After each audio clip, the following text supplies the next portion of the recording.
સુરતના Kadodara CNG pump સામે નહેર કિનારે એમ સ્ક્વેર પાસે આવેલા ફેબ્રિકેશન થર્મોકોલના ગોડાઉનમાં આજે સવારે ભીષણ આગની ઘટના બની છે.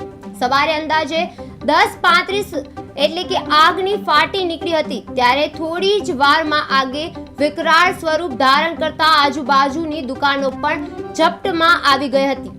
દુકાનોમાં ગોડાઉનમાં કામ કરી રહેલા 5 કામદારો સમય સૂચકતા દાખવી અને બહાર નીકળી જતા કોઈને જાનહાનિ થઈ ન હતી. ઘટનાની જાણ થતા કડોદરા પોલીસ તેમજ ERC કામરેજ બારડોલી PEPL અને કડોદરા નગરપાલિકાની ફાયર ટીમો દોડી આવી અને આગ પર કાબુ મેળવવા માટે ભારે જહેમત ઉઠાવી છે. કડોદરામાં થર્મોકોલ ગોડાઉનમાં ભીષણ આગ લાગી છે અને CNG પંપ સામે ગોડાઉનમાં આગ ફાટી એમાં 5 કામદારો સમયસર બહાર નીકળી ગયા હતા અને આજુબાજુની દુકાનોમાં આગની ઝપટમાં આવતા જ અનેક ફાયરિંગ ટીમો મદદથી કાબુમાં આવી છે.